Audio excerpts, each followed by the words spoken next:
എല്ലാവരും ഭക്ഷണം കഴിച്ചോ? ഇന്നത്തെ സ്പെഷ്യൽ എന്താ നോക്കാം. വാ. ഇന്നെന്താ ഡ്രസ്സിനൊക്കെ ഒരു വ്യത്യാസം തോന്നുന്നുണ്ടാവും അല്ലേ? ഒന്നുമില്ല കേട്ടോ, ഞാൻ ടൗൺ വരെ ഉണ്ട്. അപ്പോൾ അതിന് മുന്നേ ഫുഡ് കഴിച്ചിട്ട് പോകാമെന്ന് വിചാരിച്ചു. അപ്പോൾ പിന്നെ ഒരു വ്ളോഗ് ആയിക്കോട്ടെ.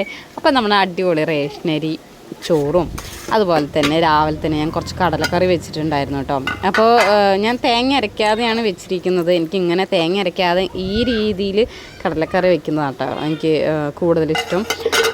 കുറച്ച് നാളായിട്ട് തുടങ്ങിയ ഒരു ചെറിയൊരു പരിപാടിയാണ്. കാലത്തൊരു മുട്ട പുഴുങ്ങിയത് ഉണ്ടെങ്കിൽ നീലുവിനും വാമിക്കും കൊടുക്കും, ഞാനും ഒന്നെടുക്കും കേട്ടോ. പിന്നെ ഇന്നലെ വൈകുന്നേരത്ത് വന്നിട്ട് നമ്മുടെ വീട്ടിൽ തന്നെ ഉണ്ടാകുന്ന കോവയ്ക്കാണ് കേട്ടോ. അപ്പോൾ ഒരു നാടൻ കോവയ്ക്ക ഉപ്പേരിയും അടിപൊളി കടലക്കറിയും ഒരു മുട്ട പൊടിയൊക്കെ ആയിട്ടാണ് നമ്മുടെ രാവിലത്തെ ഫുഡ്. പിന്നെ രാവിലെ തന്നെ മാമൻ ചക്ക കൊണ്ടുവന്നിട്ടുണ്ടായിരുന്നു. നല്ല കിഡിലും ചക്ക ഗൈസ്, നല്ല മധുരം ഉണ്ടായിരുന്നു കേട്ടോ. അപ്പോൾ ഞാൻ ഒന്നേ എടുത്തുള്ളൂ ഫുഡ് കഴിക്കട്ടെ എന്ന് പറഞ്ഞിട്ട്. അപ്പോൾ ഇത് മൂന്നും കൂട്ടിയിട്ട് നല്ലൊരു പിടിയും കൂടെ പിടിച്ചു കേട്ടോ. അടിപൊളി നൈസായിട്ടുണ്ട്.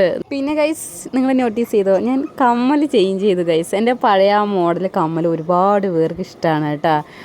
നേരിട്ട് കാണുമ്പോഴും പറയലുണ്ട്. അപ്പം അതുകൊണ്ട് എനിക്കത് ഇങ്ങനെ ചേഞ്ച് ചെയ്യണമെന്ന് വലിയ ആഗ്രഹമൊന്നുമില്ല. എന്നിരുന്നാലും എപ്പോഴെങ്കിലും കൂടുമ്പോൾ ചേഞ്ച് വേണ്ടേ എന്ന് വിചാരിച്ചിട്ട് ഞാൻ ചേഞ്ച് ചെയ്തു. അപ്പോൾ ഈ കമ്മൽ നെന്മാറ വേലയ്ക്ക് പോയപ്പോൾ വിനോട്ടം വാങ്ങിച്ചതാണ് കേട്ടോ.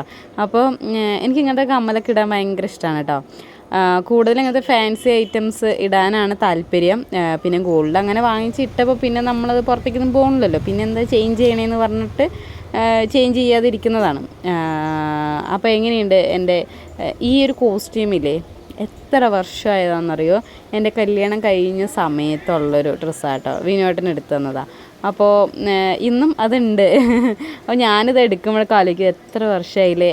നിങ്ങൾ പറയാം, നിങ്ങളിൽ എത്ര പേർക്കുണ്ട് ഇങ്ങനെ ഒരുപാട് കല്യാണമൊക്കെ കഴിഞ്ഞിട്ട് ഇത്രയും വർഷമായിട്ട് ഇപ്പോഴും എടുത്തു വെച്ചിരിക്കുന്നില്ല, ഇപ്പോഴും യൂസ് ചെയ്യുന്ന ഡ്രസ്സ് ഉണ്ടെങ്കിൽ അതൊന്ന് കമൻറ്റ് ചെയ്യണം കേട്ടോ. അപ്പോൾ അതും ഒരു മെമ്മറിയാണ്. അപ്പോൾ ഈ ഒരു ഫുഡ് വ്ളോഗ് നിങ്ങൾക്ക് ഇഷ്ടപ്പെടുകയെന്നുണ്ടെങ്കിൽ തീർച്ചയായിട്ടും കമൻറ്റ് ചെയ്യണം കേട്ടോ. അപ്പോൾ ഗൈസ് നമ്മുടെ വ്ളോഗ് വൈൻഡപ്പ് ചെയ്യാൻ പോകട്ടെ. അപ്പോൾ എല്ലാവരും ഫീഡ്ബാക്ക് കമൻറ്റിലൂടെ അറിയിക്കില്ലേ? അപ്പോൾ okay guys, tata bye bye, see you. അപ്പോൾ നെക്സ്റ്റ് വീഡിയോയിൽ കാണാം കേട്ടോ. അപ്പോൾ ഓക്കെ.